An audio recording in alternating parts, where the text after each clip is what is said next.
This is Democracy Now!, democracynow.org. War, Peace, and the Presidency. I'm Amy Goodman with Juan Gonzalez as we continue to look at Vice President Kamala Harris's run for the White House. We're joined by Lily Greenberg-Call. She worked on Kamala Harris's presidential campaign in 2019. Lily Greenberg-Call went on to join the Biden administration, but resigned from her position in the Interior Department to protest Biden's support for Israel's war on Gaza.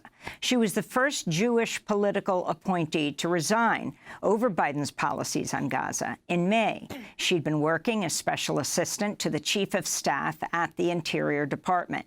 She just wrote an article for The Guardian headlined, "I work to elect Kamala Harris.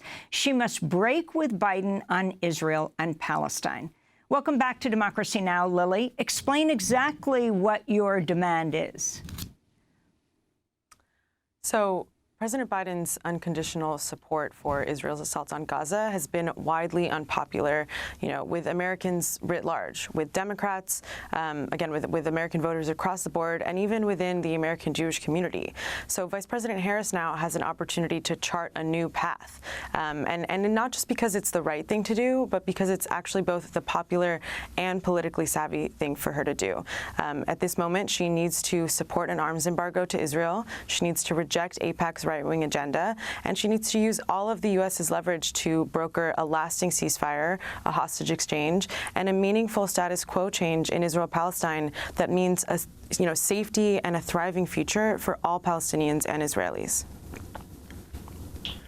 And what is your sense that she would be willing to make that break from Biden policies, especially in the midst of a very shortened presidential campaign? Well, when I was in the administration, actually, I heard reports that she was pushing the president to pursue a more humane policy that complied with international law. She was the first administration official to actually use the word ceasefire, albeit calling for a 6-week one. But there were actually some reports that was an effort by the president's staff to kind of water down her speech in Selma when she first called for a 6-week ceasefire. So, it's really disappointing to think that potentially the president and the president's staff were not only not listening to the majority of the American people and voters, but to his own vice president.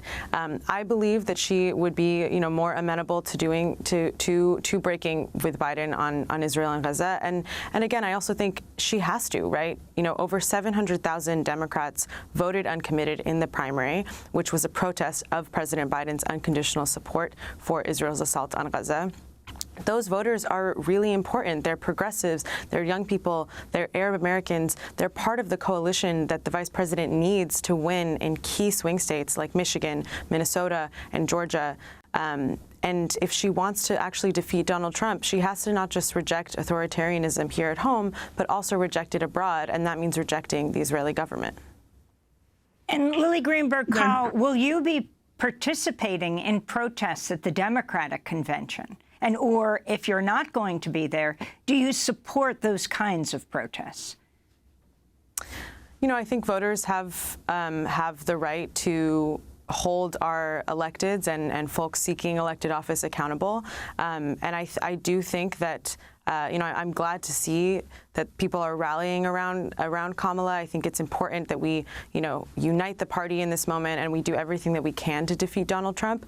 But I also think that this is a moment to hold her accountable. Again, President Biden was weak by the end of his term. He was the party was divided, and he became a political liability for Democrats in large part due to his support for the war in Gaza. And so I think the vice president needs to know that she needs to do something different.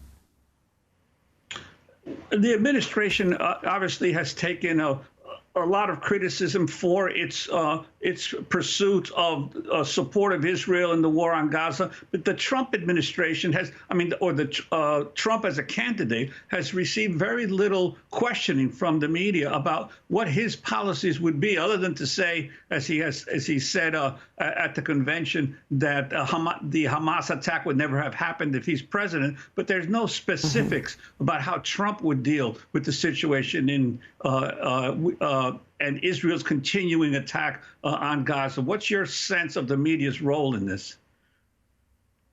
I mean, I think it's very clear that a Trump presidency would be disastrous, a second Trump presidency, not just for Americans, but for Palestinians, for Israelis, for people around the world. You know, I do think that, I would say in general, I don't know that the media has done a good job in the last, you know, in the last 8 years, in the last 10 years of holding Trump accountable and showing him for what he really is, which is a fascist and a threat to our liberties and our freedoms here.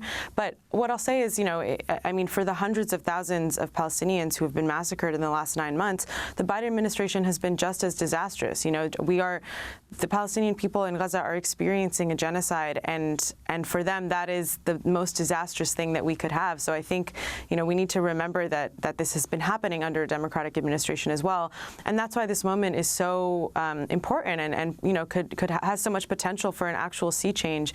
And I hope that the Vice President and her staff are paying attention to what voters want, what the majority of American voters want, majority of Democrats, and even the majority of people in my own community, the American Jewish community, support, you know, a cutting off of offensive weapons to Israel and want a ceasefire.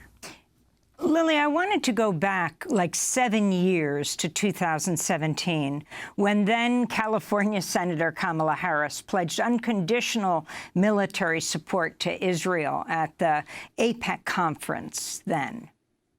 Our defense relationship is critical to both nations, which is why I support the United States' commitment to provide Israel with $38 billion in military assistance over the next decade. So that was when Kamala Harris was senator. Again, it was 7 years ago. This week, Netanyahu has already arrived in the United States. He'll be addressing a joint session of Congress on Wednesday. She will not be presiding over that session. She'll be elsewhere in Indianapolis, which I think is a statement in itself, although she will be privately meeting with Prime Minister Netanyahu. Can you talk about what you understand her trajectory has been, and even in these 10 months of Israel's assault on Gaza, how she has changed? I think, you know, the fact that again, Vice President Harris is not perfect by any means, right? Her record as a prosecutor was harmful. She has continued to maintain ties with AIPAC, you know, as evidence in that speech. And I think those are all things that we need to hold her accountable for. And I think, compared to other people within the administration, she has shown that she's more amenable to a status quo change in U.S.-Israel policy. And she has even just, you know, unfortunately, this is the status of American politics, but she has expressed empathy for and, you know, humanity for Palestinians who are experiencing massacre and forced starvation, you know, and torture. And that in itself, unfortunately, again, it is devastating that is the state of our politics, but that is a break from the status quo.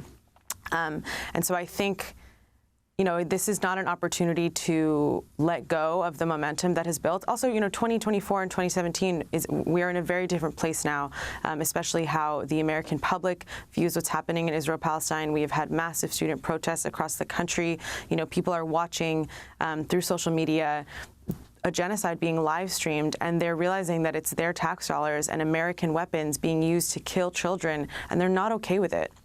And even within Israel-Palestine, you know, the movement to bring the hostages home, there are hostage families, family members of people still, you know, being held hostage by Hamas in Gaza who came to Washington, D.C., who are here to protest Bibi Netanyahu's speech to Congress. You know, there is something changing right now, and I again, it is imperative that the Vice President charts a new path on Israel-Palestine if she wants to not only, you know, win the election and unite the country, but reject authoritarianism here and abroad.